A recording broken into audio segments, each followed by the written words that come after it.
મિત્રો નદીની બાજુમાં તે પવન સખી આવેલી છે. તે પવન સખીશ્વરી આશ્રમ 11 પહોંચી ગયા છે. તમે જોઈ શકો છો મંદિર આવતા આવતા થાકી ગયા છે. તો હવે તો થઈ ગયું છે પણ ઓલરેડી મંદિર આવી ગયું છે. તો આ માતાજીનું મંદિર છે.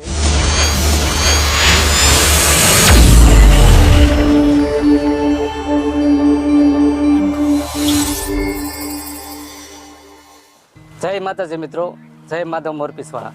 તમારું અમારા નવા વ્લોગમાં હૃદયપૂર્વક સ્વાગત છે. તો મિત્રો આજે અમે જવાના છે અમારા ગામની બાજુમાં એક માતાજીનું મંદિર છે. એ મંદિરની મુલાકાત કરીશું અને સાથે સાથે તમને અમે બધું રસ્તામાં જે આવશે એ રસ્તામાં તમને કન્ટિન્યુ વ્લોગમાં રહેજો.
છે એ નદીના પણ મસ્ત માહોલ છે, મસ્ત નજારો છે.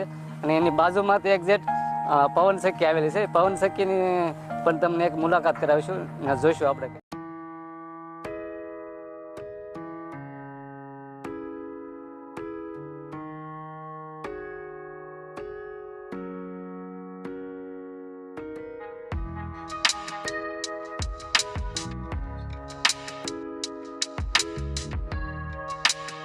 હતા રસ્તામાં અમે શોર્ટકટ રસ્તો પકડ્યો હતો. શોર્ટકટમાં જો તમે જોઈ શકો છો જંગલ જેવો વિસ્તાર છે. એમાં પણ સાવચેતીથી ગાડી હાંકવી પડે. જોઈ શકો છો તમે મિત્રો. તમે જો માતાજીને દર્શન કરવા જતા હતા ત્યાં દાદા જે આપણે વરલમાં શ્રાવણ માસ મહિનામાં આપણા વરલ ગામમાં આવે છે એ દાદા પોતે આપણે ઘણી ઠેકાણે આપણે આ દાદાને ભાડ્યા હોય. સીતારામ દાદા.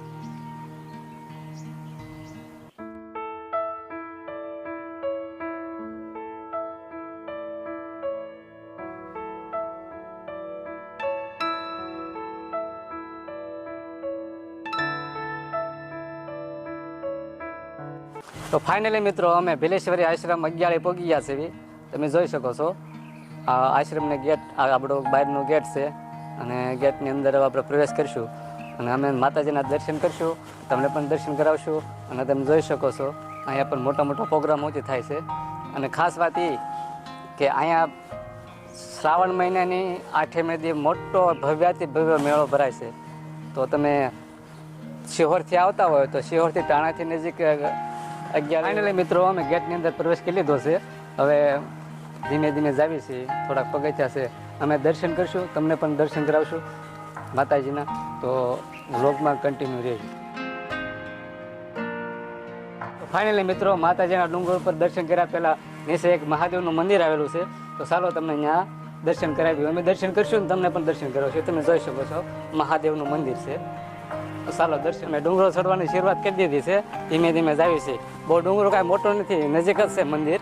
તો ચાલો છે ને તમે ત્યાં જઈને તમને દર્શન. મંદિર આવતા આવતા થાકી ગયા છે. તો હવે તો થઈ ગયું છે પણ ઓલરેડી મંદિર આવી ગયું છે. તો આ માતાજીનું મંદિર છે. તો ચાલો આપણે અંદર જઈને દર્શન કરીએ. તો ઘણા સમય પછી મિત્રો માતાજીના દર્શન કરવાનો અવસર મળ્યો છે. અમે નાના નાના હતા ત્યારે અમે ભીલેશ્વરી માતાજીના દર્શન કરવા આવતા.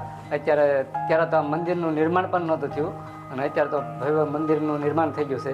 અને એનો એક ઇતિહાસ તમને, અમે નાના હતા ત્યારે, ચાલો તમે દેખાડો ઇતિહાસ. નાના હતા ત્યારે એક શિલા હતી મોટી જબરી. એમાં બધામાં આજુબાજુની માન્યતા બધાની એવી હતી કે જો આ પથ્થર ઉપર, આ તમને દેખાડું, જો આ પથ્થર છે, આ પથ્થર પહેલાં મોટો હતો. અત્યારે મંદિરનું નિર્માણ થઈ ગયું એટલે બધું ઓલું થઈ ગયું છે. અને આ પથ્થરની માન્યતા એવી હતી કે જેને પાપ કર્યા હોય ને એ આ શિલા પરથી ઉપર ન જઈ કે એ વચ્ચે હલવાઈ રહે, અને જેને પુણ્ય કર્યા હોય ને એ શિલામાંથી બહાર નીકળી જાય અને માતાજીના દર્શન થઈ શકે. તો એવો ઇતિહાસ છે એનો. પહાડ, નદી, તળાવ, પશુ પંખી. તો આમાં આપણને એવું લાગે અહીંયા આપણે આવીએ તો આપણે એમ થાય મિની જંગલમાં આપણે આવ્યા એવું લાગે. આ મસ્ત એવું લોકેશન છે. અહીંયા તો ફરવા માટે તમે આવતા હોય તો એકવાર વિઝિટ અવશ્ય કરજો. ફરવા માટે તો ન કહેવાય, પણ માતાજીના દર્શન કરવા માટે કહેવાય. માતાજીના દર્શન કરવા માટે એકવાર તમે આ વિડીયો જોઈને અવશ્ય પધારજો.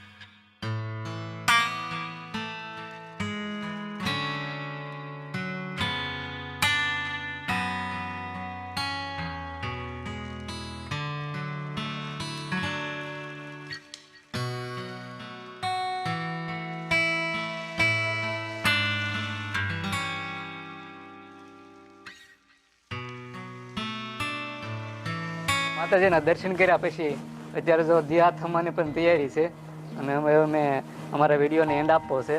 એટલે મેં કીધું માતાજીના દર્શન કરવા આવ્યા હતા તો મેં કીધું વિડીયોનો એન્ડ પણ આઈને આપી દઈએ. જો તમને અમારા વિડીયો ગમતા હોય તો અમારા વિડીયોને લાઇક, શેર, સબસ્ક્રાઈબ કરો. અને જો આવા જ અમારા નવા વિડીયો જોવા માટે અમારી ચેનલને સબસ્ક્રાઈબ કરો.